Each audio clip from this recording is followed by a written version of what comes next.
No socks today. Yeah, neither of us. Kind of over it. You guys can see the corns. You guys are getting the corns. It's way too hot to be wearing socks. Could you imagine? I also just noticed the camera's at a different level, and I kind of like it. I don't know if you guys can notice it on visual, but like height? It's higher. It is. Yeah, because this is the height we had it for our Patreon video. Oh, I like it. We just filmed yesterday. We filmed a video for Patreon where we made like mid-year mood inspiration like boards, boards, vision boards. I feel like it's an activity everybody does on the new year, and then we just did it again. We both felt big shifts. I mean, over the past few weeks, as you guys know, just like so much has changed in both of our lives that we've kind of just been like looking at life through a different lens. And Kristen brought it up about doing a mood board, and we thought that would be cool to share with Patreon. Oh, is that? Yeah, it's a good video though, but that's why the tripod's like that, because that's the level we had it. I like it. I kind of like it too. Yeah. I don't know if it does anything different for you guys, but yeah. Hello, happy Monday. Happy Monday. This is Oddvice, and I'm Alex Coate. I'm Kristen McAtee. And this is a podcast that we use to talk to you guys through the camera and the microphones. Ow. You painted your nails? No, I had these for the 4th of July. Oh, right. They match my toes. That's why I painted them red. I just wanted them to match your toes. Oh, you think about my toes often? No. This hand just grows so much faster. Does anybody else have a hand that grows faster? Look at this thumb. Look at this thumb. Yeah, it's weird. Even these. So stupid. Where's your ring? Alex and I got friendship rings. Oh, we did. She doesn't wear hers. Oh my God. I haven't put you know what? I can't wear my rings in the summer because my fingers get swollen. Oh yeah. Does anyone else? I retain water like crazy. So especially when it's humid outside and it's hot and I'm sweaty, I like can't get my rings off. I have that too a little bit, but I just I fluctuate enough to where I just keep them on no matter what. Like I sleep with these. Yeah, I can't. I feel like they feel stuck. And like, yeah, I've had that with like, there's a few, I don't even wear them anymore because they're the type of ring that like does get stuck for some reason. Yeah. I wear my ring so much that this one, pull that off, you can yank it, you're totally fine. Oh, see, that would bug me that I can't even. It's, look at the shape. Oh. It's completely morphed. It's like warped. Yeah. Because that finger lays against the rest of your hand. And just like touching like things. This ring is my oldest ring. I've worn this ring since middle school. Right. So yeah, it's like super, super warped. And all of them kind of get like that now. Obviously the newer ones. And the band is super thin. Yeah. No, this is like very delicate. My dad found this in a dumpster and gave it to my mom. Nice. And are you going to get the opals replaced? I did it once. When she gave it to me, there was no opals. And then I went to Australia, got all the opals, and then now one of them fell out. Was there a center one? Yeah, that fell out too. Okay. The center and then the leaf. It's like a really cool flower. It's so pretty. Ring. Yeah, I like it. It's very unique. Remember you can tell when it's old. You used to have a Louis Vuitton ring?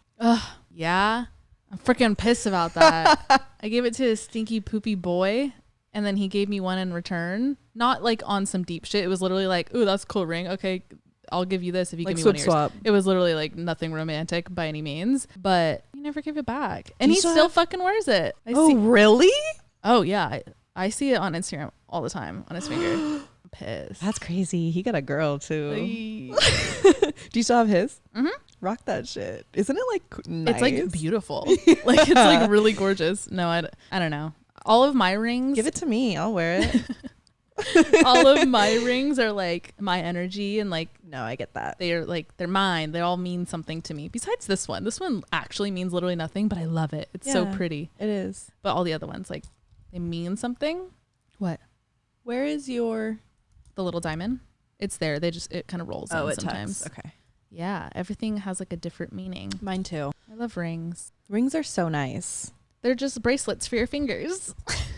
Necklaces for your fingers. I actually just got a whole bunch of toe rings that I've been wearing, but when I wear shoes, I can't wear them because they hurt together. They kind of hurt my feet. But I'm just like, every summer I just go in on toe rings. I do too, and then I lose them at the lake. And then I get them again the next summer. Yeah. Actually, I should do a little order. We're going to like, oh my God, can we just tell you guys what we have coming up? Oh my God, we have so much coming up. We are just booked and busy. Let me tell you. First week of August, going to the lake. We're going to the lake. We've talked about it before. One of our hometown friends has a house on the lake, and he's been thinking about selling it the past couple of years. So we've just been trying to like really take advantage of going out there with all of our friends and spending time with our homies from our hometown. We didn't go last summer because we were obviously so fresh in New York, and we were trying to literally unpack boxes and stuff, and we had just spent so much money on the move, and we missed out on some really good trips last summer. Yeah. So this year we're going August. It's his birthday weekend. So he actually had to rent an Airbnb, like another house on the lake, because there's so many of us going and his house only has so many bedrooms. So it's going to be a huge birthday trip. We're going to be on the lake all weekend. They have jet skis. He has a boat. We're going to be probably fishing. He has a whole dock. So it's just going to be a really nice weekend in nature. It's just so much fun every time too. Are you going to try and wakeboard? Yeah, I'll try. Yes. You'll try? I'll try, but I just, okay. You don't know that. Your body is never like you're strong. You do Pilates, you're strong. All you need is like arm and core strength. We watched the Megalodon the other day and now I'm just like freaking out. It's a lake and it's water. It's connected to the ocean, isn't it? No. Oh. That's what lakes are. They're not connected to the ocean? No. Not even a little? No. It's a body of water surrounded by land. Well, and most lakes are man-made. I don't know if Clear Lake is, but I hope not. Shasta's not. Clear Lake might be. I know Berryessa might be. Berryessa's like 3D printed. Yeah. For real. Berryessa is super gross. Yeah. If you're from the Bay, you know all these lakes. Shasta's. Yeah. Oh my God. Have you been to Shasta? No. Beautiful. I've never been to Shasta. I've only done beautiful. Clear Lake. I've only done Clear Lake and Berryessa as far as lakes in the Delta. Yeah. Clear Lake's damn near the Delta. It's just not. green. I think it's like if Clear Lake is a 10 out of 10 in like grossness, I think Clear Lake is like 7. 7. Yeah. Yeah. But they obviously, if you're from California, you know this, you guys got a whole bunch of rain this past year. So Clear Lake, the last time we were at the lake, the water was super low. Oh my God. Which means it's like closer to all the algae underneath. It's just murky. It's super green. It's so gross. But now that the water, it's literally risen. You know, do you remember the dock on the left of his house that was always so tall? Yes. It's like reached that. On the water. Yeah. And his dock, his personal dock, you'd have to walk down this like steep ass walkway to get to the dock. Yep. It's not even steep anymore. Now it's just flat level. It's just a full walkway going completely horizontal. Why do I even try with eye makeup? Why? What happened? Oh, that side. Yeah. Bottom mascara. Does anyone else deal with this? I need to talk about this more. Have you tried waterproof? I don't know. Because then it would dry and moisture wouldn't matter. I would try it for sure. I don't have like watery eyes by any means, but like when I talk a lot and my eyes squint, I think like the corner liquid of my eyes comes out where my liner is, and it's just always smeared. Yeah. By the end of the night, no matter what, my liner is non-existent, so I always have to just like fully rub it off. If this happens to anyone and you know what to do, I've tried setting it. That doesn't really work. Have you tried setting it before? Yeah. Okay. Because I do that for my eyelids. Because I will get melty too on my eyelids. I have some greasy eyelids. I do Charlotte Tilbury setting, then the eye makeup. I would try waterproof. Yeah. I think that's your best bet. I know a lot of people do waterproof just for the bottom so that it doesn't smudge. Okay. All right. Yeah. Send me some brands or suggestions because this shit ain't it. Okay. Back to what our plans are for the rest of the summer.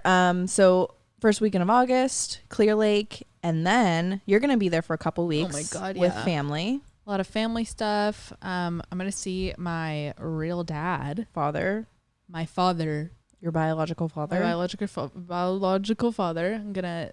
Your seed. Kick it with him, I guess. I'll let you know how that goes. I don't know. I have no expectations. Good. It's the best way to go into it. Yep. But I'm going to be home for a minute for that. Like a little over 2 weeks. Oh, that's crazy. That's a lot for me. I'm going to miss you. I already miss you. Trust me. It's a lot. We'll be FaceTiming every day. Yeah, we have to. It always happens whenever we're apart. We just FaceTime. Especially with little mom.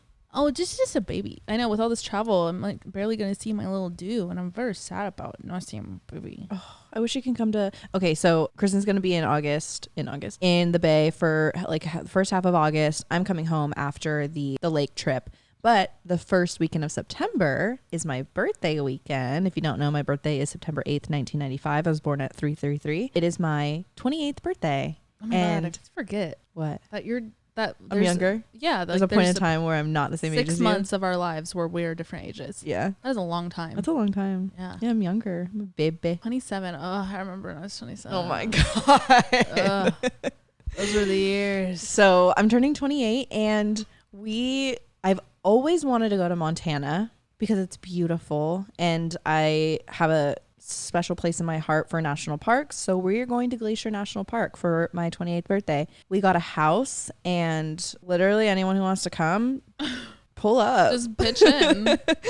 Pull up. We're going just for the weekend. My birthday is on a Friday this year, which is crazy because I was born on a Friday. Yeah, this is 28 is like, that's why usually your Saturn return is around this age because it's like you're going back to where you were when you were born. Wow. When you came out. Yeah. So my birthday's on a Friday. We're just going Thursday to Monday. It's going to be a really nice, wholesome trip. Wholesome enough, you know. We'll do what we need to do. but we're going to... What happens in Montana stays in Montana. Right. We're going to explore the park a bit. The house that we got is on a whole bunch of land and there's a bunny farm. There's a bunny farm. Kristen found the house, so it has so many things to do. I wish little mom could come. I know. No, it's just not doing that drive and just I can't. 6 also, hours on the plane. The Airbnb doesn't allow animals. Oh, okay. That was another thing I saw. That makes sense. But yeah, I'm just excited to breathe some fresh air. Right. I'm just excited I'm excited to see stars. To see stars and not hear anything and just like quiet. Dip my toes in the lake. Something like that. Yeah. So if you are in Montana, hit us up. Also let us know like what to do. Obviously we've never been there. So send suggestions if you've been there. Or live there. Yeah. What else? After that, I have a wedding like the weekend after Alex's birthday in Idaho. And if you don't know, because I didn't know until I looked at a fucking map. If you don't know, Idaho. I'm a hoe. Idaho and Montana, super close. And, right next to each other. Who would have thought? Not me. I was like, I don't want to come all the way back to the East Coast just to go back the next weekend. My uncle's getting married. Like, I can't miss this. That being said, Tanner and I are just going to leave Montana and then we're going to go to Yellowstone National Park and we're going to go to the hot springs. And I don't know where we're going to stay. I need to start looking at Airbnbs for us for the week in between. And then we're going to drive from there to Idaho for the wedding. And then after that, I'm going to really, really try and convince him to come back to New York for the last weekend of September because we wanted to do apple picking. Yeah, we want to do like friends. All the fall things and make it super like coupley, cute, wholesome apple picking, some haunted houses before. So hopefully he will. Right. And then the weekend after that, back to the Bay. We're going to be in the Bay for 3 weeks. My mom's coming here to watch Link if you're wondering what is going to happen with a little baby. She's going to stay. She's going to hold on the fort by herself. Oh, yeah. My mom, we did this a few months ago. We did this in April, a little like kind of an apartment swap. And she loved it. She's just down to kick it with Link and sit here. I'm like, I'll get your flight, come out here, and then I don't have to pay for a dog sitter. And it's a win-win. I trust her. And Link knows her, so I always feel good about that. Right. So we're going to be in the Bay for 3 weeks. I'm going to be dog sitting for my parents. My parents are doing a big Euro trip with their friends. Yeah, what? So I'm dog sitting. And the first weekend, we are doing our 10-year... I almost said anniversary. 10-year high school reunion. Second week is Tanner's birthday. Third weekend is Leanna's birthday. And my niece's birthday. Yeah. And Kim Kardashian's birthday. Right. All on the same day. We're going to celebrate Kimmy. We're the three of them. We're going to do a little like combined party. Yeah, I think Kim's coming over, right? Sarah, Kim, Leanna. Yeah. What a trio.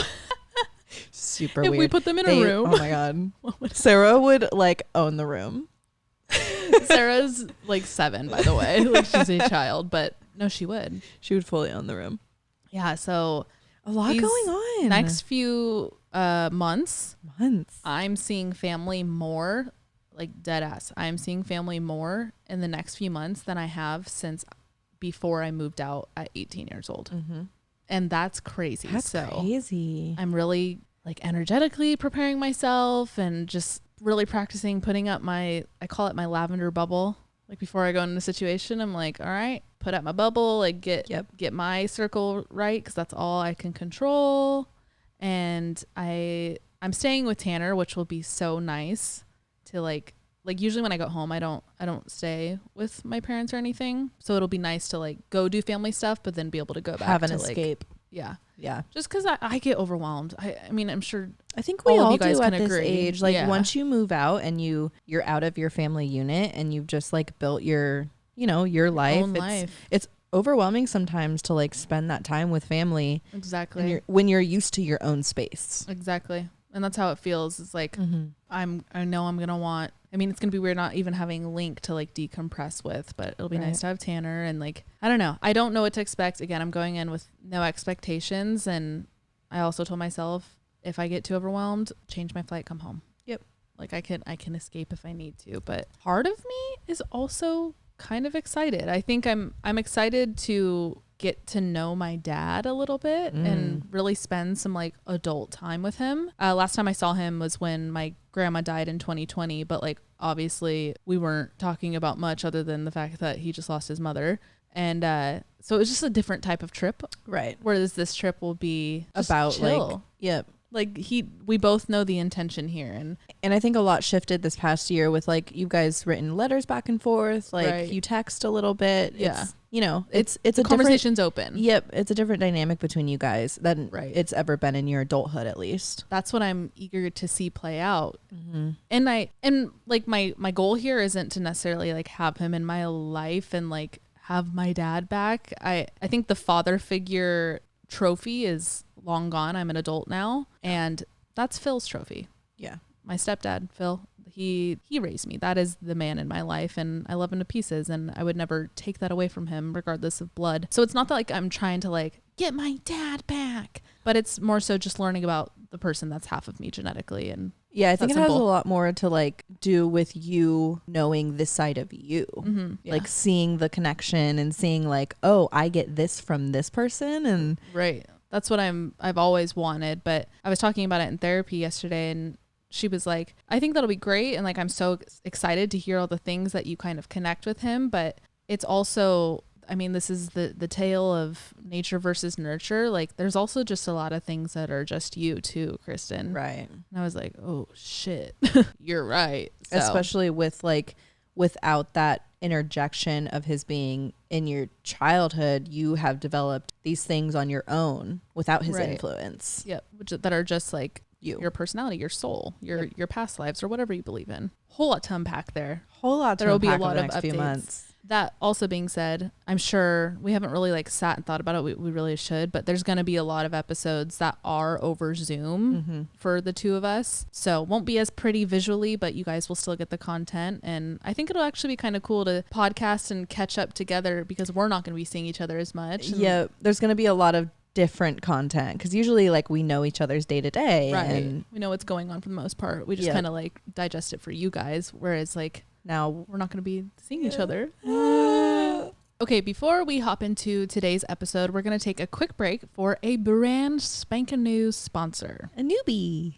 Today's episode is sponsored by Ritual. And if you don't know, Ritual is a clinically backed multivitamin for women 18 and up. I've always been a fan of a multivitamin because everything's just packed in one for you and you don't have to like, it gets overwhelming taking a million different capsules. Right. I like that this is just everything all in one. And this one's great because it's made with high quality, traceable key ingredients. So there's actually 9 key nutrients that are packed in 2 capsules that you take per day. And it's soy-free, gluten-free, vegan-friendly, and it's formulated without GMOs. Also, there's this like minty essence in every bottle. So when you take the capsule, you don't have that like gross vitamin-y aftertaste. It's minty, it's fresh, it feels nice. So I've been taking Ritual in the mornings. I've been taking my 2 capsules in the mornings, and what's nice is it doesn't upset my stomach. That's rare too. Yeah, and it doesn't, like, you don't have to take it with food, especially when I take them in the morning. Sometimes I'm like, oh, I don't want to make a full breakfast. I'm not ready for a full meal before I'm like standing in front of my medicine cabinet taking my vitamins. Right. It's nice that I don't have to worry about that. Yep. So no more shady business. Ritual's Essential for Women 18 Plus is a multivitamin you can actually trust. Ritual is offering our listeners 20% off during your first month. Visit ritual.com/oddvice to start Ritual or add Essential for Women 18 Plus to your subscription today. Thanks, Ritual. Okay, so today's episode, it stemmed from a YouTube comment we got on the last episode where one of you guys were like, hey, your listeners know things about life too. Right. And like, we're in good relationships and like, we know you guys pretty well. Like, what if we gave you advice? Love that. Love that. We need it. If that was you who wrote your that comment, raise your hand. Give yourself a pat on the back. Also, did you see all the comments from Sarah's who drives Civics? Yes. Love that. I was hoping that would happen. Yeah. I knew it would. Okay, so now if your name is Jennifer and you drive a Honda CR-V. Accord, let's get away from Hondas. But it's so common. Yeah. What else is common? I want a Toyotas, Camrys. Camry. I want a Jennifer who rides a Camry. Rides. Rev your engine right now. Yep. Rev it up, girlfriend. And then floor it with your eyes closed. Do you see those simulated videos on TikTok of like big rigs crashing into brick walls at And, like what would specific happen? speeds? Yeah. Oh, they're crazy. So scary. Who's making those? Are you bored? I love it though. Probably. Like, I'm eating it And up. then and then some of them are like big rig going 375 miles an hour, and it's like, Or like there'll be like a big dip. I've seen it with boats. Like Yeah. if boats hit a certain thing and then it's like wow. And now that I know that, I'm like, okay, what do I do with this knowledge? Like there was what? a point in time when me and Kristen would be in public. This was probably like mid 2000 teens. I don't know where she's going with this. We'd be in public and we'd pretend to be like little boys playing guns. Oh yeah. And we'd be like running around. Say we were in like a Sears or something. A Sears. It like would be though, or like Nordstrom Rack. I was just gonna say The one next to Safeway. Yes. That's the only one on the map. Yeah. That's the only one in business. We'd be running around going. The thing is like I think I make the better noise, but Kristen's faces take the cake. Lily, please zoom in on that.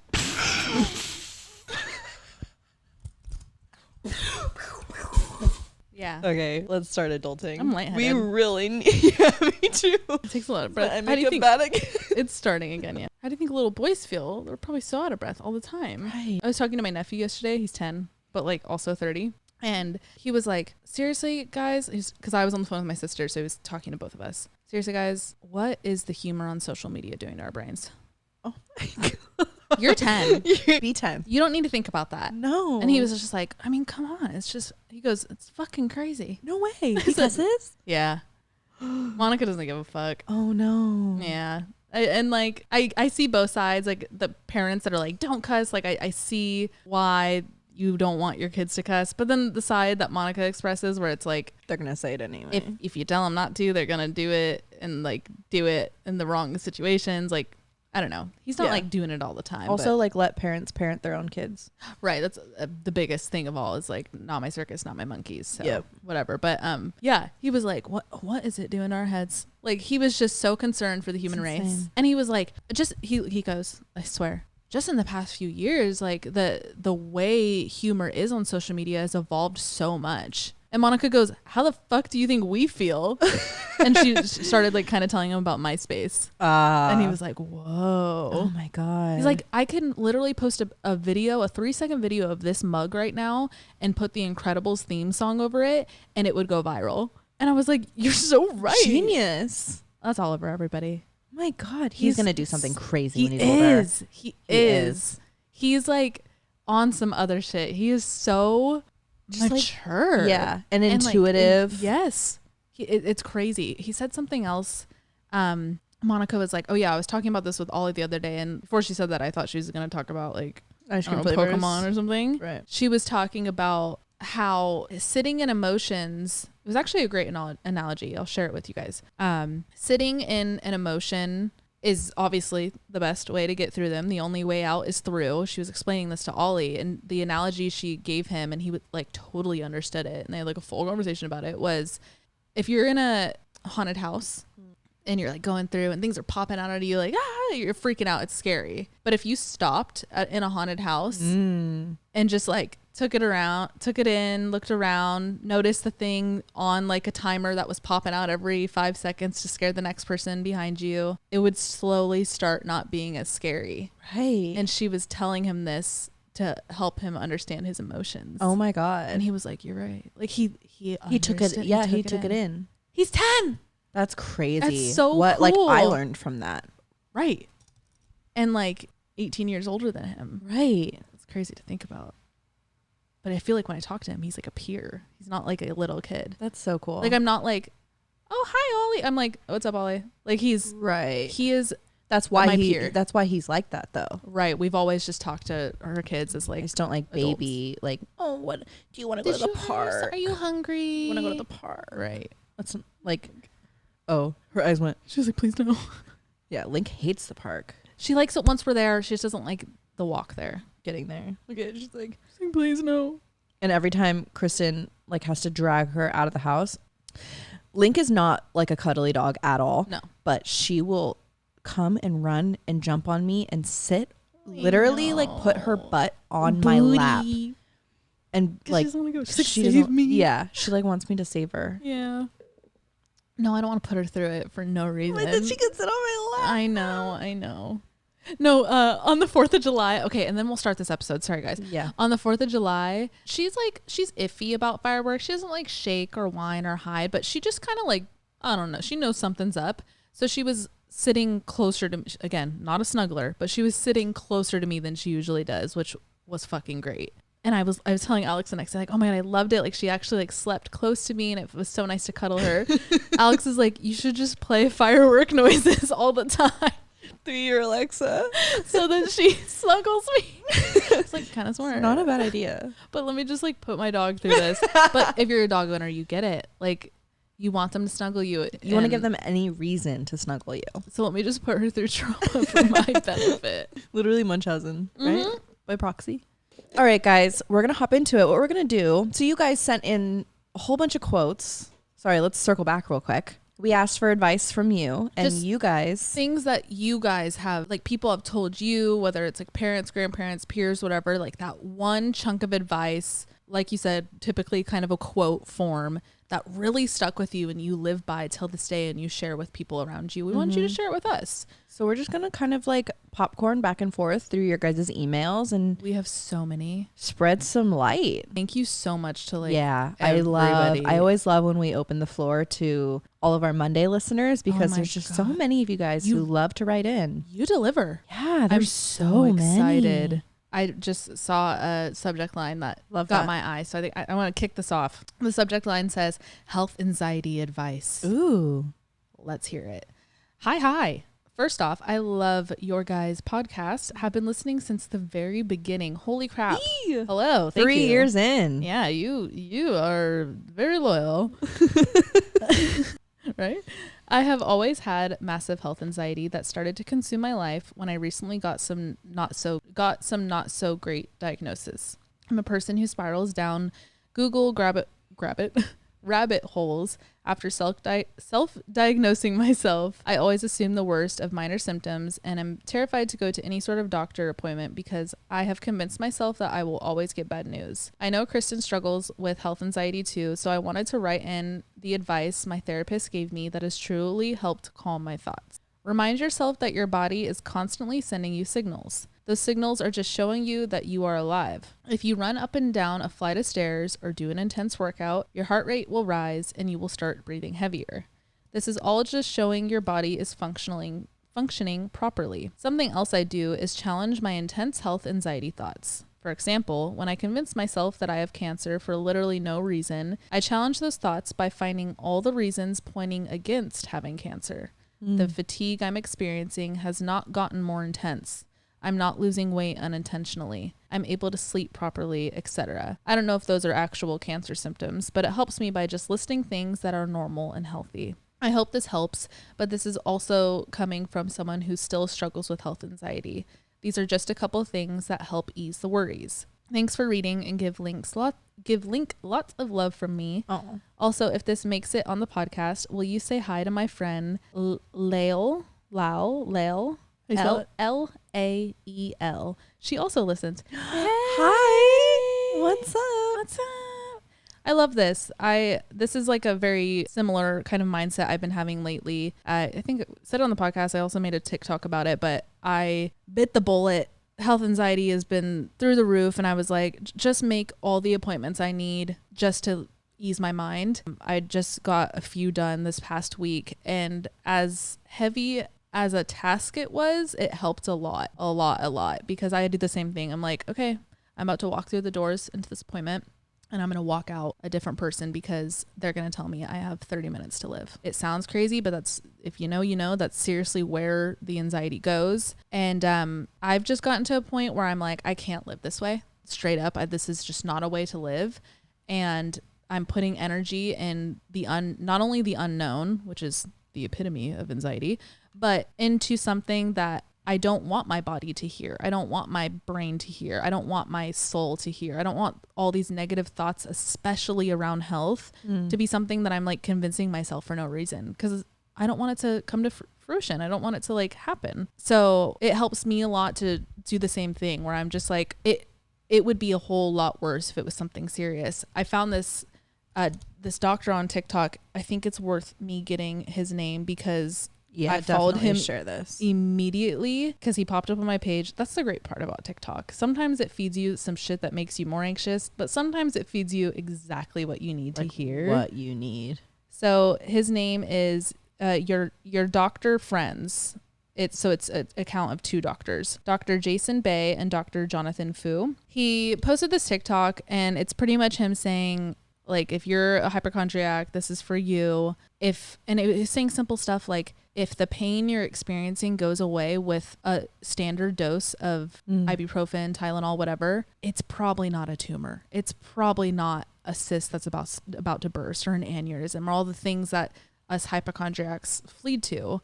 And if it's something really intense, it would be so distracting and pain that you wouldn't even be able to think about the anxiety around it. It would just be so matter of fact. And he makes so much content around it. I would totally recommend following him if you don't already, if you're a hypochondriac or struggle with anything like this. I just scrolled through for like 30 minutes and was like, okay, yes, all the things he said. And another big thing too, and I'll leave it on this because I don't want to talk about this anymore. So many of my symptoms are because of my anxiety, me not being able to breathe and me thinking it's because my lungs are collapsing. It's actually just anxiety. And like the buzzing in my head isn't because my head's about to explode because I have a flesh eating brain disease, buzzing because I'm fucking anxious. So once I realize the moments I'm not anxious, I don't have those symptoms, there's my answer.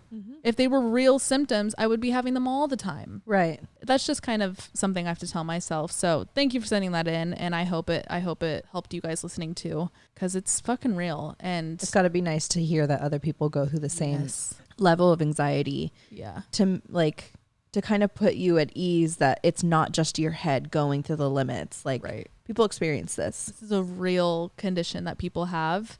But that being said, I go into these appointments and I tell the doctor, like, they're like, because they always ask how you're doing. Right. You asked, I'm going to tell you, I'm actually really anxious right now. I'm just to be honest with you. And I said that for each appointment. And they were like, I'm not going to say they were like overflowing with like sunshine and rainbows, but they were like, oh, why? What's going on? And I'm like, it's not necessarily a symptom. I just want you to know, like, I am somebody that I'm going to ask a lot of questions and I need this reassurance and like walk me through everything. And that's all you can do. Communicate it with your doctor once you're going into those appointments. And 9 times out of 10, I feel like doctors are getting more used to people with this health anxiety, especially after the pandemic. Right. So I feel like 9 times out of 10, they're going to understand and slow down with you and communicate your needs. It's like a relationship. The title of this is A Poem That I Live By and Always Keeps Me Going. Hey cuties, I've been a fan for so long and I saw that y'all wanted quotes/mindsets, etc. of what helps you. So this poem by Ellen Bass is literally my saving grace. That rhymed. Sometimes it's hard to remember the inherent good in life when shit's got you down and all you want to do is stay crumpled down forever. This poem is what always brings me back to a hopeful mindset. It also helps me remember that all humans feel the same emotions, which is another little piece of advice I always remember, to keep empathy at the forefront of my mind. I love that. Even when it's for different reasons, we all are so connected by our emotions and being able to understand each other, because I felt the exact same thing you felt, no matter at what capacity. Also, thank you for your podcast and helping me love life when I can laugh with you all, even on the dark days. Okay, here's the poem. It's called The Thing Is by Ellen Bass. Bass or Bass? It's Bass. To love life, to love it even. when you have no stomach for it and everything you've held dear crumbles like burnt paper in your hands, your throat filled with the silt of it. When grief sits with you, it's tropical heat, thickening the air, heavy as water, more fit for gills than lungs. When grief weighs you down like your own flesh, only more of it in obesity of grief, you think, how can a body withstand this? Then you hold life like a face. Between your palms, a plain face, no charming smile, no violet eyes, and you say, yes, I will take you. I will love you again.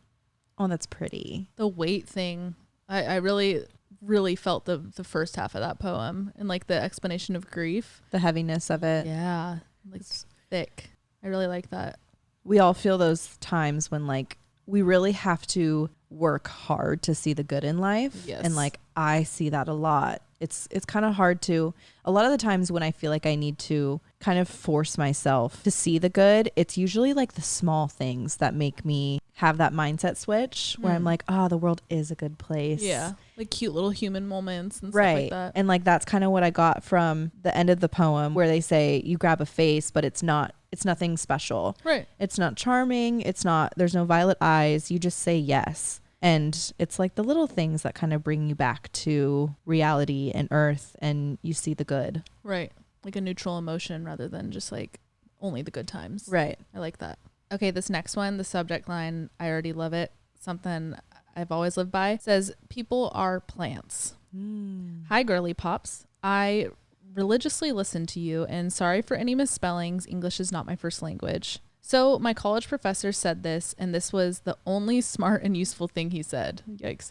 Sometimes you feel like you don't belong or you will not make it, but try to picture yourself as a flower. The same flower grows in different places. Some flowers are just transported into different places, and some just happen to grow in the most unlikely areas. Flowers with less water have thicker skin, so it can evaporate, and people with less love and support growing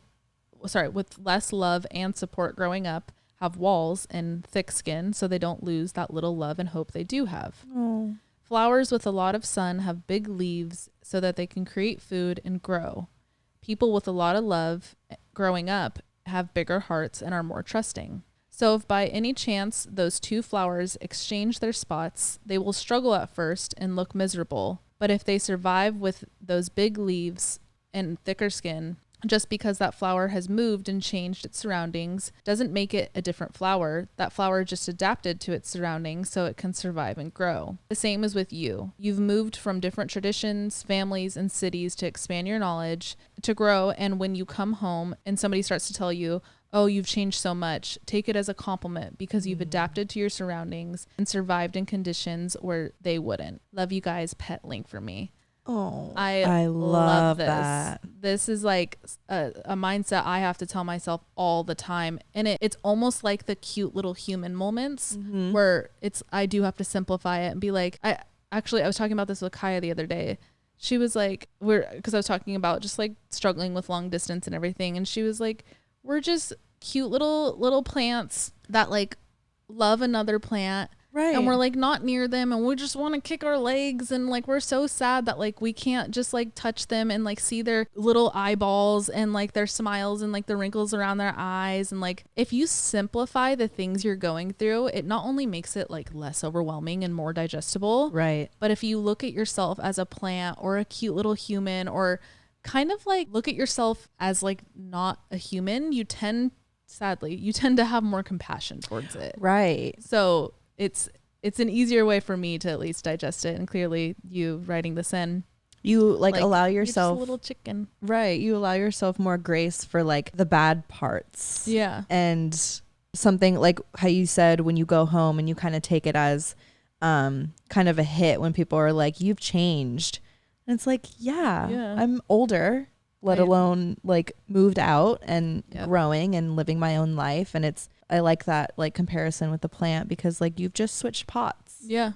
And like had to be, I mean, it's literal too. Like when you repot a plant, like sometimes the leaves will sag for a few days before it like reacclimates to that new soil. And that's exactly how we are as little animals. And like the fact that we get seasonal depression and like there's plants that only do well in the sun. Like there's also people that only do well in the sun. And like we are just little plants. So I highly encourage you guys to look at yourself that way, because it helps me have more compassion towards myself, and that does wonders. And it's nice too. Sometimes I have to think like I need to give myself time to water myself. Yeah. Because like if you look at yourself as a plant, you need water, you need light, and not in like the literal terms, but like if I water myself, if I focus on myself and like my needs and what nurture my own body and like my mind, it puts me in a place where I'm focusing on me and like what I need. And a lot of the times it like puts me on the up. For sure. Because you just simplify it. Right. Love that. Wow, I love your attitude. I'd be over the moon. You put the moon emoji. My holy advice. My dad has always said, if you don't ask, you don't get it. This isn't to say you will always get what you want, but it teaches you that trying is a part of the process. This is different to manifestation, I think, in my opinion. This piece of advice has brought me confidence to take risks, but also has gotten me out of my fucking NPC mode of life into being a brighter and self-nurturing person. You might think this attitude is cheeky, lol, but imagine any scenario and if you don't ask, you don't get it, can be applied to it. My now almost 2-year relationship began because I gave myself that piece of advice and had the balls to ask my boyfriend out for coffee, which he replied with saying, wine? Ooh la la. Ooh la la. Not, he just doesn't drink hot drinks, RIP. You're hot funny. Drinks.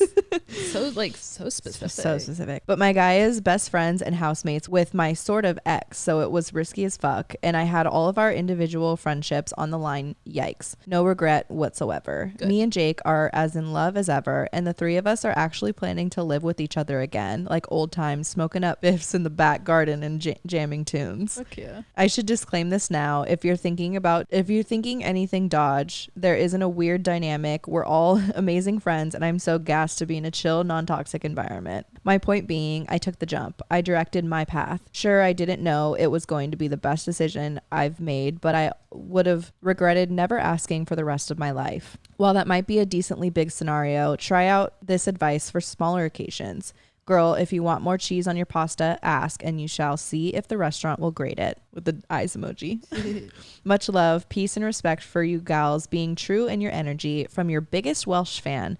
Please tell me you know where Wales is. Yes, I do. A lot of international people think it's in England, but bitch, it's our own damn country that you should visit next time you're in the UK. Coxie. Okay, I want to hang out with you.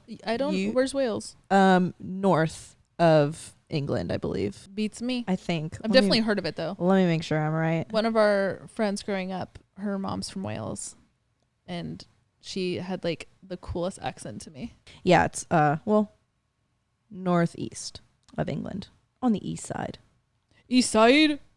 I go through this a lot. I have the constant like tug and pull in my head of what is meant to me what is meant for me will come to me, but then also if I want it, go and get it. And a lot of the times I land in the middle, kind of like how you said, this is different from manifestation, but it is just like another form of making things happen for you that you want. It has to be a healthy mix of like, I believe that if this is meant for me, it will happen, but also you need to like put in the effort in order to get what you want. I think about this a lot with career shit, relationships, people, friendships, everything. It's like if you want your life to look a certain way, you can sit and manifest all you want, but the universe isn't going to snap its fingers and like land in your lap. Sometimes it does, but a lot of the times if you want to have the specific role at your job, like you need to ask, you need to put it out there in the universe. Like a big form of manifestation as well is saying things out loud, and like that is a form of asking. So if you want to ask your boss for a raise,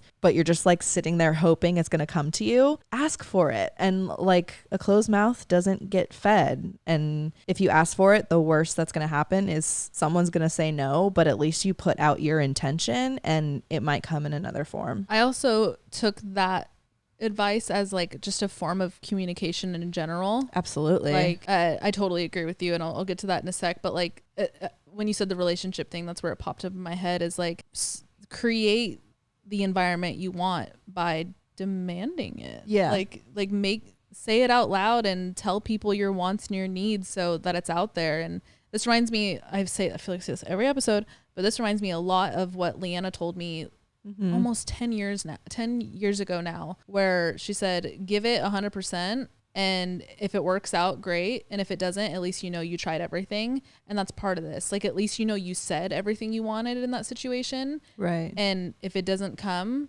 that's where it becomes like a 2-step process for me. Like, first I'm going to ask for it, whatever it is, relationship, work, whatever. I'm going to ask for it. And if I don't get it, that's where I sit back and I go, okay, if it's meant to happen, I did ask. Right. And I got a no. The worst you'll get is a no. But maybe it's not my time. And I trust that no isn't rejection. That no is just redirection. Not right now. And it could just mean a not right now. And it'll come if it's supposed to. And we kind of talked about this. I think it was in the Patreon episode just last week. Mm-hmm. We talked about in relationships when people are hesitant to kind of like show their true colors Right. and put on the line their intention and what they want because they're afraid they're going to scare people off. But it's like, if this person is meant to be in your life, you put everything on the line immediately and you let people know what it is you want, because if they're not willing or able to give you what you want, then you don't want them in your life anyway. Yep. Okay, next one. The subject line says, hope for a life full of good problems. I like this. I got this quote from the book, The Subtle Art of Not Giving a Fuck. I started reading it back in 2020 and never finished it, but this has stuck with me and I have saved it in my notes. My mindset did a 180 after reading this. This is a quote. Don't hope for a life without problems. There's no such thing. Instead, hope for a life full of good problems. Everyone has problems. It goes along with the grass isn't always greener. You can't wish for this life without problems. Everyone has them. This changed my perspective when I'm dealing with any issue, no matter how big or small. I'm just going through a stressful time right now. My husband and I just bought our first home. Congrats. But it has been overwhelming dealing with insurance, managing money, learning all this as we go, etc. The buying process was a lot to deal with, and now that we have the home, it's been stressful trying to do the renovations it needs so we can move in. I remember this quote, and it calms me down when I get overwhelmed. Although my stress is valid, it reminds me to be grateful for where I am and the fact that I'm even in a position to buy a home. This has been a big goal of mine for a long time that I've now accomplished. I sit in my empty living room and reflect on where I am. Younger me would be so proud and would shake me for complaining about what I'm going through. I don't want this to be taken the wrong way. You're allowed to complain and be stressed no matter what the issue is. This just gives yourself a new perspective. It has helped how I deal with my problems tremendously. My goal is to finish the book one of these days because I'm sure there's more in there that could change my perspective on other things. I hope this changes your perspective too the next time you're stressed about a problem. Love you guys. I love this, and I feel like I do this sometimes too, where even like when we were looking at Airbnbs for your birthday, before I found that one, I was like, oh my God, there's nothing in our price range. Like, what the fuck? And then even stressing about that, I was sitting there like, okay, Think about like This is, what like, we're stressing about. not a bad problem to have. Like, Yeah. oh no, I can't find this Airbnb for me and all my friends to go to for Alex's birthday. And like, she's growing a year older and like, that's a privilege in itself. And like, you know, then I start flooding in, but you're so right about the balance of like, still express the things that bug you and they're still valid because it's all relative. Mm-hmm. It's all relative. There could be a billionaire that's crying over a broken nail and like, physiologically it looks the same to them in their body and their reaction and their cortisol levels as it does for someone who doesn't have food on their table.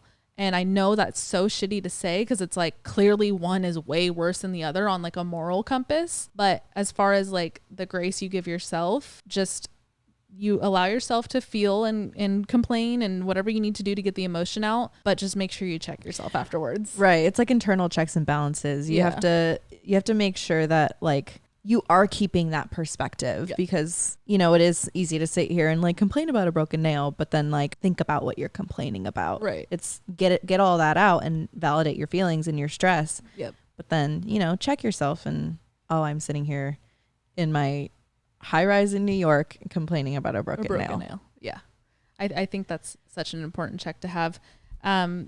This book, The Subtle Art of Not Giving a Fuck, I'm pretty sure this is the same author of this other book. I have it. Stop Doing That Shit. That's a really good book. I'm pretty sure they're the same author. If not, side note, great book. Stop Doing That Shit. It's about self-sabotage, and that honestly changed me so much. So I would recommend that book if you feel like this book's not calling anymore and you don't want to finish it. I think you'd like that one. I think anybody would like that one. I think it's one worth every walk of life reading because we all self-sabotage. First of all, I love this next one that I'm about to read because you numbered everything and like spaced it really nicely into separate paragraphs. And I think me and you speak the same language. Nice. Hey, Kristen and Alex. Hi. This is relationship. It's called a relationship advice. Okay. I've been following and listening to you from the jump, and wow, you two have come a long way. Let me start with saying how proud we all are of you two, and just know you both continue to motivate and inspire us all the time by just being authentic and showing us the good and bad days. Thank you. Let's get into it. My man and I are both 25 years old, been dating for 5 years, and we just got engaged less than a month ago. We are madly in love. Here's my advice to you. Oh, I love that. I love love. Number 1, help each other become self-aware of harmful habits. Call each other out and discuss the habits that you wish to better together. It's okay to say, hey, I didn't like how you said that earlier. Ask each other what kind of person you want to be and hold each other accountable. Sorry, but this will include admitting your mistakes. Yikes. Number 2, create a safe space for each other. Yep. Remember that you are both the prize to be won. So do not intimidate or manipulate your partner. Even the most manliest man needs a safe space to let his worries be heard. I let my fiance be the little spoon on a bad day. Aww. I love that. Number 3, embrace individuality. A relationship is about 2 whole individuals coming together, not about completing each other's better half. Allow yourself and your partner to enjoy solitude or hang out with friends without being offended by it. This also includes showing up for each other's events and letting them shine. Number 4, understand each other's love languages and communication styles. For example, my fiance's love language is physical touch and words of affirmation. So if I notice he's having trouble with something, we will pause together so I can hold his hand and say, I know you can do it because you've done it before, and he's off to the races. However, if I'm trying to get something done, my fiance knows to leave me alone and take my car to get washed or do laundry while I finish. Mine is acts of service. Yep. Number 5, hype each other up. Let your partner know that they are the baddest bitch in the room. Even a man likes to feel sexy and handsome. Yeah. Bonus speed round. Normalize disagreements and needing space. Yeah. Learn to adjust boundaries and expectations as you evolve. It's okay to have different sex drives. Speak about ex-partners with respect. Oh, I love that one. Yep.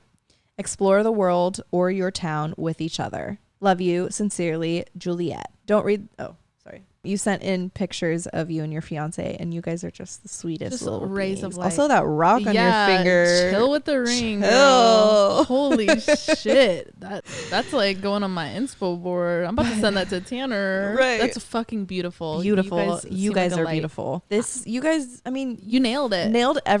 This is literally a guide to, if done right, a successful relationship. And you know what makes me really happy? Like the whole time I was literally like, yep. Smiling was I'm doing all these things right now. Who would have thought? I'm doing every single one. Literally, I had a conversation the other day with Tanner about like the importance of bringing up your wants and needs, but in situations where nobody's in defense mode. That type of communication, we were literally talking about it and smiling at each other like, this is so good. Like, because we both come from backgrounds where like we weren't taught this stuff, and this is a big part of our relationship right now. We're learning a lot of these things together, which is like so cool, but can also be really frustrating because sometimes you just want someone else to have the answer, right? Yeah. So sometimes it's hard when like neither of you have it and you both want to be like cuddled. But there's so much beauty in like landing in that spot together. And we're doing those right now. It like builds the foundation so much stronger when you guys land in the same place at the same time. Yes. And everything you said, all of that, like the love language thing, like that's it's so important. And it's a big thing that I didn't realize was so big until I felt it with Tanner. And like I don't know, I'm used to just like in past relationships, like saying something, but them like just disregarding it, to be honest. Yeah. You know what I mean? Yes. But like I've told Tanner over the years, like things like love language things. And like, he's like, oh, like, okay. And he like actually takes it in. Yeah. I know. And like that sounds so dumb, but like I've never had that. I like feel that too, because I mean, in past relationships, I always felt like the crazy one for even wanting these things. Right. And like I actually just took the love language test, and my love language is words of affirmation. Yeah. And I always felt like, especially in my past relationship, like I felt too needy for wanting him to tell me how he feels and like tell me he misses me and all of these things and making me feel loved verbally. I always felt like that was unattainable. And like now in this relationship, when like I get the I miss you text, and like it's like too good to be true sometimes. Yeah. And I'm like, do you mean it? But like, are you sure? Are you sure? Yeah. That's self-sabotage coming in. But it's also going to be part of the process of getting used to that type of thing. And that's where you need to communicate, hey, I need validation when I say, are you sure? Like I actually it's okay to have that too. Oh yeah. Like, yes, sure, it's self-sabotage, but it's okay to grow with each other. And like I think that's part of the words of affirmation for me is like, I need the verbal confirmation. Right. Exactly. And it's crazy that like you could get it if you communicate that's what you need. Yep. God, all of this. I'm literally going to save your email and like look back at it. I love it so much. I wish you guys I'm sure it's going to happen, but I wish you guys a very happy, lovely wedding and marriage ahead. If you want a flower girl, let me know. Flower girl. I'll be your Don't flower you have to girl. be like 3 feet to be a flower girl? Yeah, but I could shrink. No, you know the illusion the when knee pads? you put shoes on your knees so you look short. You do that and scoot down the aisle. Yeah. That's cute. I'll be the ring bearer. Okay, next one. This subject line caught my attention. It says, never keep a compliment. Hi, loves. I recently scrolled upon some kid advice on TikTok. I don't know why I feel so cringy saying that, lol. But there was this girl who explained she never holds a compliment. I wish I remembered her handle so I could give her credit. She always never holds in a compliment and always lets the other person know, except if it's in a creepy way, like telling a guy you like his fat booty. When I say fat booty, I think what I do like, she my fat booty girl. So I read it like fat booty.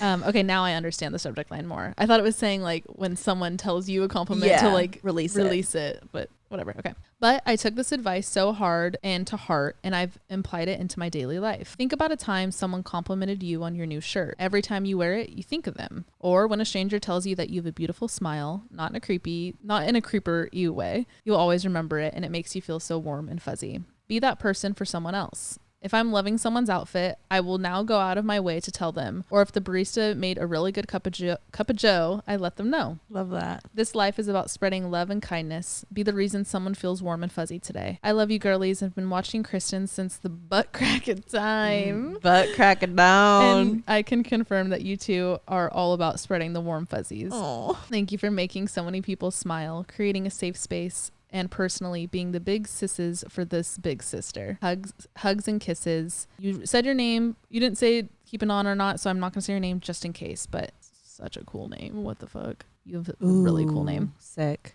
Wait, you know when Gmail does like the button responses for you? Yeah. It says, you are so sweet. Thank you.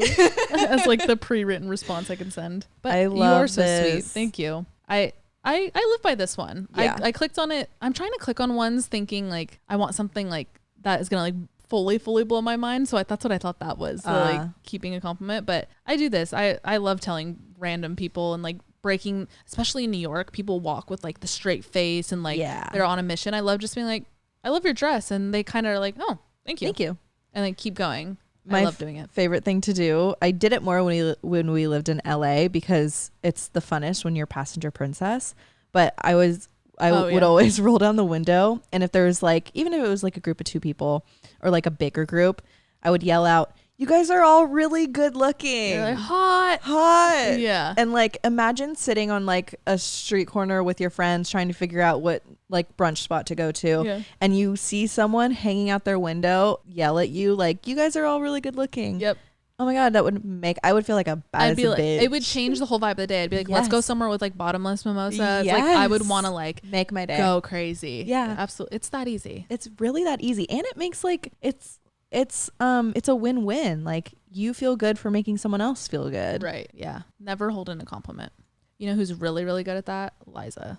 She compliments every single person. She finds something to compliment. When she like, even when she like walks in and greets, she'll be like, "Oh wow, your skin's looking great today." Yeah. Like it could be like, "Oh my God, I love your bottom left eyelash." Like it'll be anything. And she just like says it. It's great. You're right. Okay. My next one. My best life motto, like for real, guys.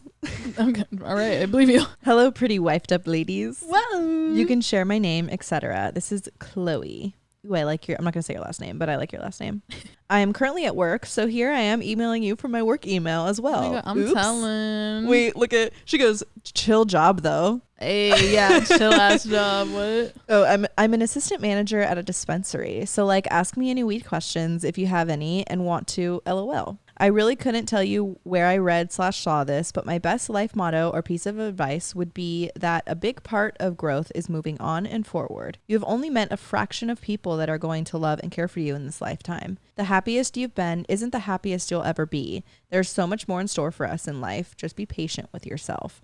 Take care, and thank you both for potentially reading this.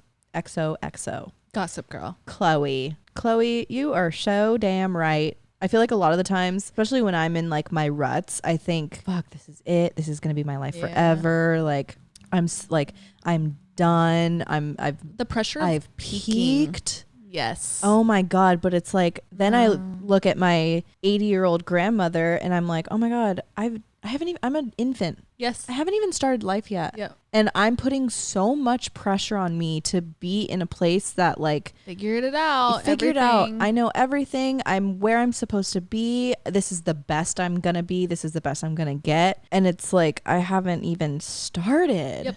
I think about it all the time. Actually, daily. Yeah. Yesterday daily. a lot when I was looking at the vision boards we made. I was like I started getting kind of overwhelmed and I was like, well, hold on. You got this. It's only the beginning. Like, right. This is about goals that happen in like the beginning of your life, and then like you'll go through so many like flows, ups and downs, and like I don't know. It's a balance of thinking about your future, but not to the point where you get overwhelmed, but thinking about it with the optimism that there's so much unknown. Right. That's what I'm trying to say. I think about this a lot with like family building. I grew up in a house where my parents have been together since they were 18. They had my brother when my parents were 20 years old. Fucking crazy to me. And like thinking about if I were sitting here I'm turning 28. If I was sitting here with an 8-year-old right now, like my life would be so different. And sometimes I'm down on myself that like, as you guys all know, like I really want a family and I want kids. And sometimes I sit here and I'm like, I haven't gotten that yet. And I'm in quotes so old. Yeah. And then I think, oh my God, I'm only 28. I can't even fathom having a kid right now. Yep. And humans are living longer. Like, yep. You can get pregnant at later ages now, and there's crazy medical advances to still like carry these very healthy pregnancies. And it boils down to all societal pressures that we've just had in our heads from TV, movies, our parents, their generation, all of that. It's just your timeline's your timeline. Yeah. And that's all you need to focus on. Every once in a while, on social media, I'll see it like cycles through. I'll see it like every like 4 months or so. I'm going to get all these numbers wrong, but like Oprah made her first million when she was in her 50s. Right. And like Michael Jordan, I don't know, made it big when he was in his 30s. And like all of these stats of people who like we look up to in the sense of success, right, and how they did it later in life. Yeah. And we are expecting to be where they're at in our early 20s and late 20s. Like it's sometimes it's unrealistic, sometimes it's realistic, and like people get there, but everyone's different. Exactly. And to expect ourselves to be in a spot where someone else took 30, 40, 50 years to get there, it's only like putting these pressures on us and like setting us up for failure and like putting ourselves down. Exactly. That's a big thing I deal with like looking at other creators. Right. Like for a creator, I'm old. 28 is like an old That's creator. so crazy to me. And I look at like the success of like, even like, look at like Charli D'Amelio. Isn't she like 12? Like she's so young and like has this footwear line with her family and like all this like success. Right. But then I'm like, we're also just completely different people. Yeah. And like, it's not like, oh shit, you're supposed to be there. I missed that train. It's just like, it's just a different train. Yeah. I don't know. It's just a perspective change. I have to remind myself a lot. So thank you for sending that in. This is such a fun, like we're having all these like deep write-ins. These people are writing in these shit that like their ancestors have passed on, right? I can't wait. This one says, the subject line is advice others may also benefit from. Okay, thanks. So I'm caught, right? I'm like, okay, let's go. Casted is not a word. Cast is the past tense of cast. I was cast in a movie, and I'm also getting cast in a movie, and I've been cast as the lead. The casting director cast that movie perfectly. They shouldn't have cast whoever in whatever movie from forever ago. That is all. Oh, also, hi, and glad you lassies are thriving. Cheers. You Like, should be an English teacher. You're not wrong, but like, I don't think this is something that's not that what we like. meant by saying it. Yeah, thank you, but no thanks. No, Thank you. There's someone driving right now that was like, oh, you're right. You're right. The casting director listening to this is like, I've been fucking this up all my life. No, it's Jennifer and her Camry. Who's like, fuck, I didn't know that. So thank you. Thanks. I love a good grammar lesson. Right. Classic subject line on this one. Words of wisdom. Love it. Hi, Alex and Kristen. Hi. Been following you guys for a while now, but first time emailing in. Welcome. Hello. I feel like you both. Hey, hi. Okay. Don't interrupt me. Well, you took like 3 I was opportunities. literally breathing. I'm so sorry. Hey. Hi. Hello. Hello. Hey. Okay, here I go. Hi. I feel like you both will relate to this mantra because of how emotionally in tune I feel you both are. I always repeat this to myself whenever I'm trying to see something from someone's point of view or come up with a rational explanation of why people do things they do. That rhymed. It goes, it explains the behavior but does not excuse it. I feel that I always try to look at things from another person's perspective, but with doing that, I still feel people need to be held accountable for their actions and that I can be understanding, but still hold that person to a certain standard. Love you both and the podcast. Oh, baby, love that. This is, my therapist would be very proud of you because this is what she tries to nail in my head all the fucking time. Easy to expect people to act the way that we would act. That, and like, when you do understand their emotion, sometimes you could be like, oh shit, okay, I see where it came from. And you kind of start dismissing your natural reaction to the emotion. Like if like someone hurt you and then you're like, well, I see where it came from. You start pushing down what it did to you emotionally because naturally you're like, I understand it. So that confusion goes away, in turn makes you kind of relax about the reality of the situation. Right. But you're so right. It's like you can understand it, but the accountability is kind of the reality check that needs to be the step 2 of that compassion and that understanding. And I think it's a great way to protect yourself if you're somebody who tends to kind of understand so much that you excuse bad behavior. And that could be in all aspects, like with how a parent treats you, a partner, a friend, a coworker. Like you can understand it, but it doesn't mean you have to take it on and like validate it. Right. So thank you for sending that in. That was words of wisdom. Okay. This next one is, I think, something that we could all learn from, but hits home for me specifically. Okay. It's words of wisdom, how I dealt with a loved one passing on. Hi, babies. I want to start by saying you're both amazingly incredible women, and I appreciate the art you give to the world. Also, I don't mind if you say my name. No secrets here. This is Taylor. Hey, Taylor. A few years back, I moved to Texas. My family is originally from Arizona. About 1 year into my living out here, my grandmother got sick. It was throughout all the COVID stuff, and she was prone and known to have strokes often. She lived a good, long life, so we all knew it was that time. I was sad and haven't really felt heartbreak and pain in this matter. Not since my grandpa passed when I was 16. But I was freshly 22 now and a completely different person with my emotions. Sadly, she passed, and I felt I got my grief out after spending 2 weeks caring for her and being with family. About a week and a half later, my mother passed. Oh my God, I'm so sorry. Suddenly, the stages of grief were foreign to me. I felt dead inside, if I'm being honest. It was unexpected, and based off the relationship I had with my mom, I felt all kinds of ways towards her passing. Time went on for a few months after all this, and I got myself back into a routine of working, laying in bed all day, not eating, substance abusing, and having zero motivation. I then reached out to my therapist and just told her everything I was feeling, how it felt life just couldn't go on anymore after I lost my mom and my Nana, who was also a mother to me. She then told me, Taylor, your life is precious. You're 22 and have had lots of tragic moments happen in your life. That doesn't mean you have to stop living yours. Which I took from that and still carry that thought to this day, that just because someone else's life has ended doesn't mean yours does too. As us humans love human connecting, we find comfort in the safety of knowing who you surround yourself with and what comes next, but we just don't know. I didn't know I would be 24, living in Texas, working with a company I love, being able to support myself 100% on my own and managing the struggles of life without my mom. I'm doing it though. We are all strong people. We just need a little extra push sometimes. That was my push. We all find that motivation somewhere in life, and I pray the universe sends that to anyone who needs it. I adore you ladies. Thank you for letting me share my story, and I hope this lands where it needs to land.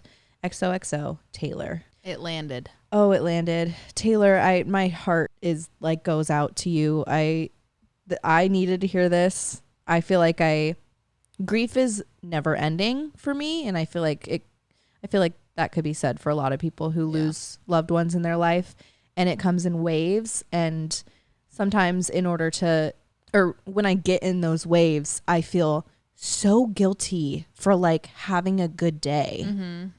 And especially like before my grandfather passed and seeing how much like pain and hurt he was in, I felt that guilt. But then after he passed, I felt that guilt even more, knowing that like he didn't live his last days to his fullest. Right. And it's this weird like tug and pull in my mind where I'm like, I feel guilty for having fun when he couldn't. Yeah. But then I remind myself that like I'm doing this for my grandparents who literally like worked hard to put food on the table for my mom and my dad and got me here. So I can't do them the injustice of like not living my life. Yep. Because I'm here because of them. Quite literally, like genetically. Yep. Yeah. Yeah. I really like that. Grief is tough and it's hard, and it, like I said, it comes in waves, and there's beauty in it, but then there's also a lot of ugly in it, but it's just part of life. And also like reminding ourselves that it is part of life is exactly what I was about to say. Is a big, I really boil it down to like almost back to the plant thing. Yeah. Like everything that is alive ends up dying. Nothing lives forever. And as fucking harsh as that is, it for me, and again, grief looks different for everybody, like it just allows me and helps me accept the inevitable, and with that makes me realize, okay, it's coming regardless, so like live it up while you got it. Mm-hmm. And that's and again, this is what I believe, after death, like there's no ego, so it's not like our loved ones are looking down at us like, what the fuck, they're having fun, right? Like fuck that, like they don't have that ego and that like anger like that, and that's what I believe. So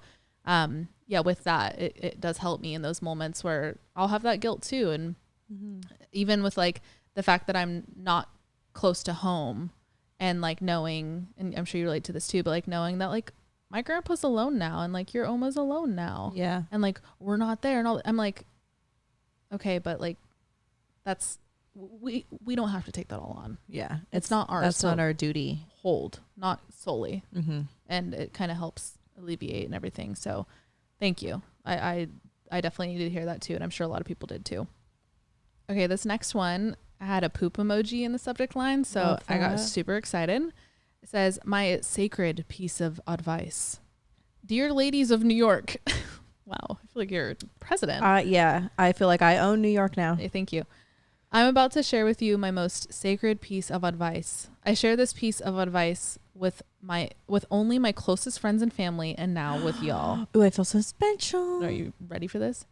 If you find yourself in a public bathroom, hell, any bathroom, where the acoustics are set in prime condition for every fart, squeak, and plop to echo into the abyss. I needed to hear this. Wad up a few squares of toilet paper, press it lightly against the booty hole, and fart away. Oh my God. This is fucking genius. This newfound science, or sorry, not silence, science, sorry. This newfound silence will astound any user of this method. But also science. Yeah, right. I think that's why I said it. This technique can also be used to lower the kids into the pool with a soft plop instead of an echoing cannonball. Yo. No, you're actually a scientist. Yes, I poop in public bathrooms, but for the shy guys, gals, and non-binary pals, have them know that this is an exquisite technique for pooping at guys'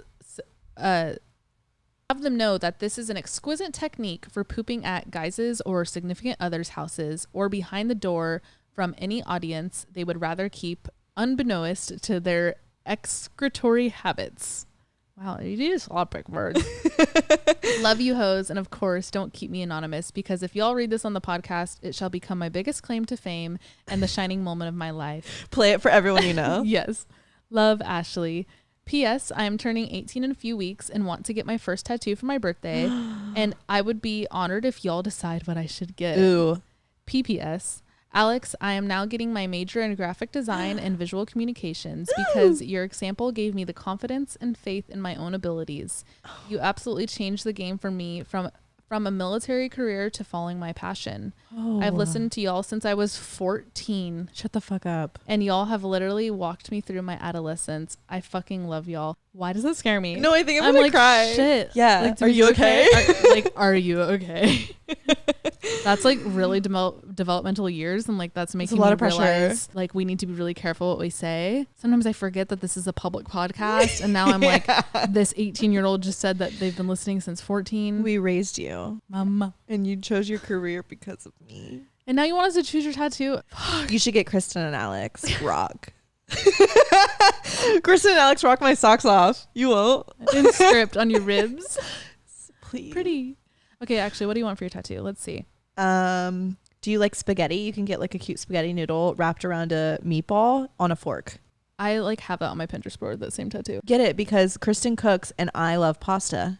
And we both And we have to make it use about forks. us. We have Right. to make it about us. Well, You asked. yeah. Or you can get, what if you got An eyeball. that's scary. A plant, because you are a plant. Yeah, get like your favorite plant. Get like a cute succulent. Or get a frog, like a guppy. No, look like a sperm. Right. No, your roots. 17. She's 18. Well, she's turning 18. Okay. You're still 14 in my eyes. What if they you- grow up so quick? What if you got, I love my kid. What if you got a little roll of toilet paper? I actually like love that as a tattoo. That's cute. Yeah. A little like roll of toilet paper, like the size of like a, And like what size is that? a quarter, a dollar. You know what? Where my head went? You know those mini Ritz crackers sandwiches that Yeah. have like the peanut butter in the middle? So good. Those. Ooh. But yeah, if you got like a little tiny, what's it called? Ritz cracker. No. The toilet paper roll. Toilet paper roll. It would like and have it like like, over. exactly. I want like the side of it like opened. Yeah. Like not like you already ripped off that like weird adhesive first Because layer. you're a professional shitter. Yeah, no, this is incredible, and I will keep you updated I can't wait with to this. try it. Yeah, I'm gonna do this. I'm gonna be doing this. Should we? Okay, we'll at the same time with our doors open so we could like really We could, like, test it out. and then Yeah. like give it our all. Yeah, we'll let you know. We'll keep you updated. Thank Okay. you. Also, Thank you for your service. send us what you end up getting for a tattoo. Yes. Okay, I feel like this is a good and wholesome one to end on. This is going to be Okay. my last one. Okay, I feel like this is a good and wholesome one to end on. This is going to be my last one. Advice for Oddvice. Hi, Alex and Kristen. Love Hey. the pod and all the advice you pour out each week. I think the idea of your listeners giving you some advice is a great idea, so I had to write in. By no means am I the wise person, but here are 2 pieces of advice I use on a weekly basis. The first one, don't walk around with an umbrella waiting for the rain. I don't know who's this quote is by, but for someone who is that Irish worry in her, that resonates with me. We shouldn't be walking around worrying about what's to come, because what will be will be. There's no sense in reacting to something before it has even happened. Number 2, don't let your Monday ruin your Sunday. Less serious. Ooh. I love this.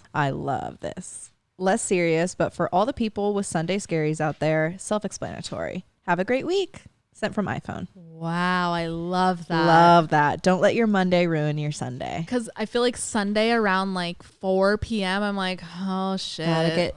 You feel like you have to mindset switch and like get in week mode and think about Right. what you have to do Right. and worry about waking up on time on Monday and like the pressure to automatically switch into, you know, your standard productivity work mode. Yeah. You're not there yet. And It's- like 4 p.m. like to that point, 4 p.m. on Saturday, literally right now, I'm like, oh, it's early. Like chilling. we're I'm chill- thinking about what I'm doing in 20 minutes. and like that's as far as I'm thinking. And like Yep. that's how we should be living regardless. Every day. I love that. Ooh. Wow, I love that. I love that. I love that. Don't let your Monday ruin your Sunday. That is so great. We should get that in vinyl, print it out in like a really pretty script and put it on, like paste it on our dining room wall. Not script, but wingdings. I love wingdings. People are like, what does it say? We're like, I don't know. Is wingdings our generation thing? Is it? Do you guys know what wingdings is? I really fucking hope you know what wingdings is. It's a font. Look it up. Look it up. Let us and know what you decipher think. it. Yeah. Figure it out. Send We us. had to figure it out. For the Patreon episode, we want you guys to send in every single submission in wingdings. Could you imagine? Oh my God. I would print out the alphabet and then it'd be like an escape room. Ooh, okay, like a this is code. Like the Zodiac. What if we did like a spy episode? Ooh. We did, like spy kit stuff. Would you guys care? Yeah, would that be boring? See, No, not everything you know what? can You be know a how podcast. you And we do this. You know how on Halloween we did like research on different things? Yeah. Can we please, you guys, we're going to do an episode where we do research on something of spy nature. Something about spies? Something about spies, something about like something that happened where a spy figured something out, or like some spy folklore. I'm going to read the script of Spy Kids. Fuck. That's a good movie. Yeah. I like this. Can we do it? What if we did that for like, what if we pre-recorded that for one of the episodes while we're traveling? Love that. Because sometimes we hate pre-recording because, as you guys know, like we like to be very relevant in the things we say, like what's going on in like our world right now. But the thing is, spy culture is It's always relevant. So we can bank that one. That'd be good. Love it. Speaking of things that are relevant, and then we'll let you go. You guys want to talk about Threads? Do we love it? How do we feel? Sure. I'm like, I love it. I'm so new. Yeah. It's like, you know what? It's not where I want it to be quite yet, but I think it has potential to get there. I want it to be like 2014 Twitter.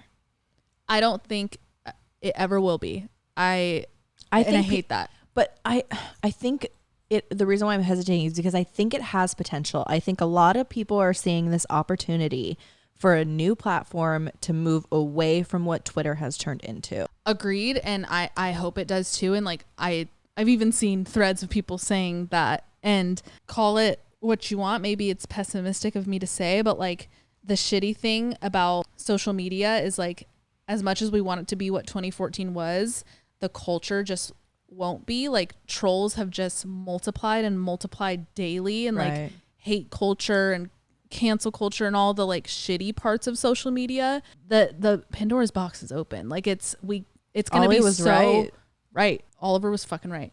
It's so hard. Like no, there's only so much a platform could do as far as like their design and their function and their limits and their character limits.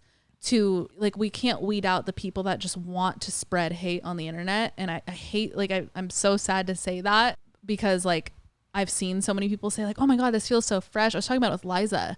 She was like, dude, Threads feels like this, like it felt nostalgic the second I like posted my first thing, and you're excited and it's fresh and it's new. And I love that it's like a Twitter. We haven't had a Twitter since Twitter, like just typing only. It feels like the first couple days everyone was in a silly goofy mood. Exactly. Everybody was just like, it was just everybody's subconscious or conscious, honestly, just out in the open. But yeah, I mean, it just sucks because now I feel like our culture doesn't view social media as like a hobby or something you just check every once in a while like we did in 2014. It's now everyone's your like, life. I mean, it's my job, and like it's something you check every day. It's your news source. It's your form of dopamine on some days. It's like, it's so much more to the human than it was in 2014. Therefore, I don't think we'll ever get back to it, sadly. We'll see. I'm excited to see where it goes. Yeah, it's pretty. Like I love looks it. good. Yeah, it looks like, better than Twitter for sure. Yes.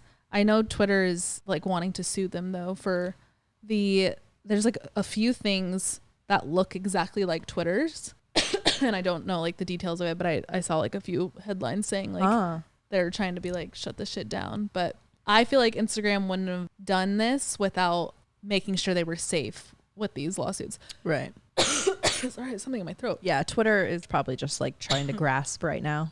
Yeah, for sure. Okay, this was fun. I feel like we all needed this. And hopefully like all of these submissions, at least some of you could take something from them and implement these. I can't wait to implement the don't let your Monday ruin your Sunday. Yeah, that one really stuck with me. Really hit. I loved this. I could see us doing this again for sure. And I hope everyone, like I said, got something from it. Thank you to everybody who sent something in. I feel like these are conversations we need to be having more often. Like everybody has so much wisdom, whether you feel like it or not. And I don't know, it just feels good to share it sometimes. Right. And we appreciate you guys giving us your wisdom and your energy, because we're lucky enough to have the platform, but like Right. there is only just two of us and two perspectives Exactly. and two bits of wisdom. So it's nice to be able to share the knowledge that like all of you guys have. you guys are So much smarter so than much we smarter are. than us, honestly. So give yourself a pat on the back. That's our words of wisdom today. Ooh, I'm gonna give one word of wisdom, Okay. and then I'll let you go. I've had this in my notes for so long, and I like sharing it with people. You've heard me say this to like so many people, but now it's your guys' turn. The limit of your self-abuse is exactly the limit that you will tolerate from someone else. If someone else abuses you a little more than you abuse yourself, you'll probably walk away from that person. But if someone abuses you a little less than the amount you abuse yourself, you'll probably stay in that and tolerate it endlessly. Ugh.